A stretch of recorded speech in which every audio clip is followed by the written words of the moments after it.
Bom dia! Iniciaremos a defesa do nosso trabalho de conclusão de curso da Escola Superior da Amazônia com o tema O Diagnóstico da Litose na Odontologia. Autores Angélica Rodrigues Brandão e Lucas Carvalho de Freitas. Orientadora, professora especialista Maíra Rola Siqueira e coorientadora, professora especialista Maria Cristina Rola Vilas Boas. A estrutura do trabalho tem como introdução, referencial teórico, justificativo, objetivo, metodologia, discussão, conclusão e referência. A respiração humana é composta de substâncias altamente complexas, com numerosos odores variáveis que podem gerar situações desagradáveis, como a litose. A litose é uma palavra latina que deriva do hálito, ar respirado, e do osis, alteração patológica, e é usada para descrever qualquer odor desagradável de mal ou desagradável que emana do ar e da respiração da boca. Na história antiga, há relato de que os indivíduos apresentavam mau hálito. No entanto, somente em 1874, quando foi estudada e descrita por Rowe, a litose passou a ser considerada como uma enfermidade clínica. Segundo Lu, em 1982, o reconhecimento dessa condição é relativamente simples, porém, a instituição do tratamento adequado depende da identificação do agente etiológico específico. É errôneo acreditar que todo hálito desagradável seja anormal ou indicativo de alteração orgânicas. As alterações do hálito podem estar presentes em pessoas normais, pela manhã, quando em jejum ou em pessoas com apetite. Esta condição é também observada em pacientes sob regime de emagrecimento, em decorrência da metabolização e de seus depósitos lipídicos, em maior proporção que os alimentos ingeridos.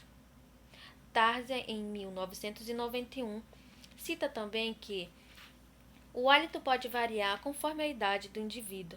Em recém-nascidos e em crianças de até 5 anos de idade, o hálito exalado se apresenta adocicado em função da retenção de restos alimentares e bactérias nas criptas amigdalianas. Já nos jovens e adultos, o hálito se apresenta neutro, enquanto que nos indivíduos idosos é frequentemente desagradável. Pariaigaki, Cole em 2000 e Murata em 2002, eles citaram os seguintes métodos que podem ser utilizados para análise da litose de um indivíduo. A mensuação organoleptica é um teste sensorial baseado na percepção do mau hálito de um indivíduo por um examinador. O procedimento consiste em inserir um tubo plástico de 24 milímetros de diâmetro e 10 centímetros de comprimento na boca do paciente. Enquanto o paciente exala vagarosamente o ar, o examinador deverá sentir o odor do outro lado do tubo. Esse procedimento previne a diluição do ar exalado no ambiente. O odor sentido é, então, avaliado e classificado de acordo com uma tabela de contagem organoleptica. Ele cita também a cromatografia gasosa. É um teste que utiliza uma aparelhagem com uma chama fotométrica detectora, específica para detectar enxofre no hálito. A cromatografia gasosa é considerado o melhor método para mensuração, pois é específica para componentes de enxofre voláteis. Segundo a IGAC Cole em 2000, o aparelho para cromatografia gasosa não é compacto e o seu uso requer um operador habilidoso, sendo inviável o equipamento em um consultório odontológico. Eles citam também a monitoração sulfídrica. Este método analisa a quantidade total do enxofre no hálito bucal.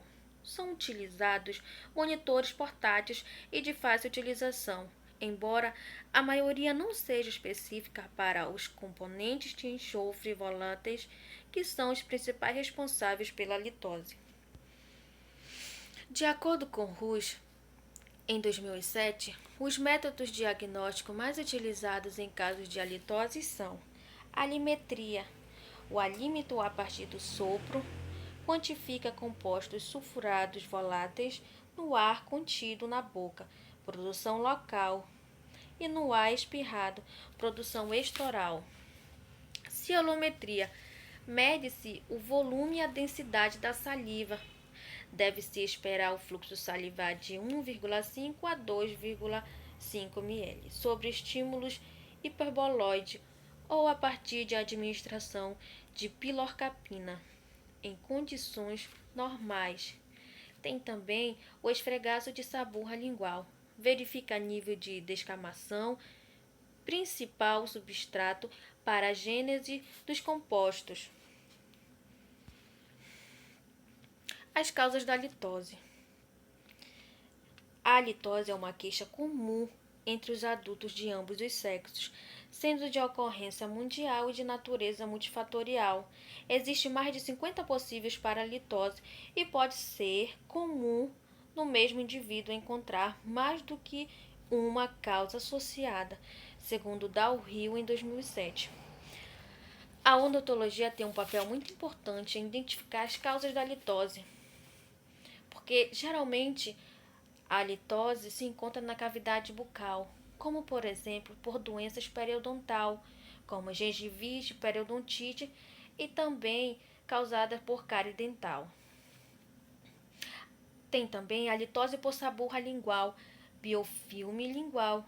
Está associado a 85% das causas de halitose e tem fatores associados como a redução do fluxo salivar, o desequilíbrio da microbiota oral, a descamação de células epiteliais da mucosa oral e a deposição de restos alimentares que acumulam-se no dorso posterior da língua.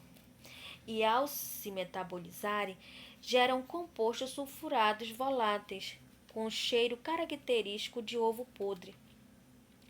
Indivíduos saudáveis, com fluxo salivar na maioria das vezes normal, mas que utilizam uma dieta pastosa ou líquida por um período prolongado, também podem desenvolver saburra lingual, que é aquela língua esbranquiçada, e, consequentemente, a halitose. Tem também a litose por má higiene bucal, que é muito comum se ver em consultório um paciente chegar e ter odor forte devido à má higiene bucal. Tem também a litose da fome ou do regime. A litose do regime deve-se à hipoglicemia constante que desencadeia o metabolismo das reservas lipídicas, resultando em corpos cetônicos que são eliminados através da via pulmonar. E no caso do paciente está utilizando medicamento que reduzem o fluxo salivar, como xerostômico, favorece a formação de saburra lingual. Tem também a litose da desidratação, do estresse, a litose devido à alteração morfológica da língua, a litose por faringite, por sinusite, por adenoide, a litose por alimentos de odor carregados. É muito comum uma pessoa ingerir um alimento que possui fortes odores próprios como alho, a cebola, que passam a corrente sanguínea e são excretados pela respiração, provocando o mau hálito característico do alimento. Tem também a litose do tabagismo por medicamentos, a litose por hipoglicemia, a litose por alterações intestinais, por alterações hepáticas, por alterações renais, a litose por alterações estomacais e a litose por diabetes. Nos pacientes diabéticos, por dificuldades em metabolizar a glicose sanguínea, a formação de corpos cetônicos eliminados via pulmonar, da mesma forma que na halitose por regime. O desequilíbrio hídrico neste paciente pode contribuir para a formação de saburra lingual.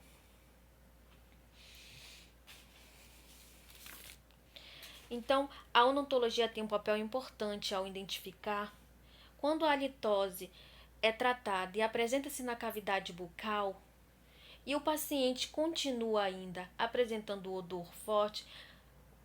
O cirurgião dentista ele precisa identificar a causa que se encontra em outra parte a não ser a boca. Então, ele tem que trabalhar com uma equipe em conjunto com médicos, com nutricionistas, para chegar a um tratamento adequado e para o paciente se sentir confortável.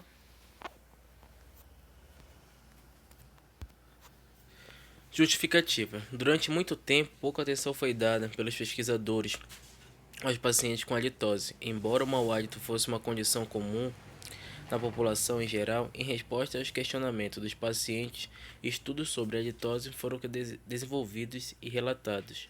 O aumento das pesquisas sobre o mau hálito tem melhorado a socialização das pessoas e ainda proporcionado uma maior conscientização sobre esse problema. Murata, 2002, dessa forma justifica se esse estudo com o intuito de descrever acerca do diagnóstico da halitose na odontologia, bem como as possíveis causas. O objetivo geral é descrever acerca do diagnóstico da odontologia. Um levantamento bibliográfico acerca da halitose, falar sobre as causas da halitose e demonstrar a importância do estudo da halitose. A metodologia. A metodologia utilizada para o desenvolvimento desse estudo se apoia na pesquisa qualitativa do tipo bibliográfica, por ser um procedimento que implica na leitura e na análise de textos relevantes sobre o que se deseja estudar, na concepção de Oliveira, 2008. Foi adotado nesse estudo como estratégia metodológica a revisão bibliográfica. Apontou-se por utilizar a revisão narrativa, que é um dos tipos de revisão de literatura pela possibilidade de acesso e a experiência de autores que já pesquisaram sobre o assunto. Silva, 2002, revisão narrativa não é imparcial, porque permite o relato de outros trabalhos, a partir da compreensão do pesquisador sobre como outros fizeram. Discussão. Pode-se notar que nas variadas pesquisas relacionadas à halitose, grande parte dos resultados destinados ao estudo tiveram uma avaliação de acordo com os inúmeros itens e dimensões em questionários, onde houve uma interação com os dados sociais demográficos, assim como as alterações salivares, hábitos do paciente e o próprio exame clínico, com a utilização de uma literatura para os mais variados testes e caráter estatístico utilizado. No estudo Juliana 2013, por exemplo, acerca da halitose com uma participação de 99 pessoas de uma clínica dentária, nos meses de janeiro até aproximadamente final de março do ano de 2014, houve uma verificação de 59% das pessoas que possuíam halitose e encontravam no sexo feminino. Por sua vez, o restante, cerca de 49% no sexo masculino. No estudo realizado, a maioria dos pacientes possuía uma idade superior a 60 anos, cerca de 43%. Ainda no estudo de Juliana, foi observado, nos meados de sua conclusão, que aproximadamente 71% da população estudada tinha cerca de 65 anos de idade, eram portadores de halitose. A respeito do gênero, pode ser notado que os níveis mais elevados da halitose possuem cerca de concordância com a idade para o masculino, assim como para o feminino, ou seja, não houve uma predominância para algum sexo. Este estudo demonstra a formação de uma relação de grande dependência entre o nível de halitose. Foram feitas algumas perguntas para os pacientes. Você sente sabor amargo? Você sente sensação de boca seca? Nas clínicas foi verificado o fluxo salivar em repouso e o tipo de saliva. Quando a pergunta se formava acerca do gosto amargo ao acordar, foi estabelecido que os níveis mais elevados de halitose são mais frequentes nas pessoas que relatam sentir sabor amargo durante todo o dia do que naqueles que referem-se a sentir sabor amargo ao acordar. Por sua vez, é observado inúmeros fatores psicológicos. Alguns pacientes que passavam a procurar consultas com objetivo de tratar a mesma não possuíam e se tratava apenas de uma halitose imaginária, a litofobia ou pseudolitose, mas mesmo assim, no presente caso, verifica-se que a maioria dos pacientes apresentava litose real.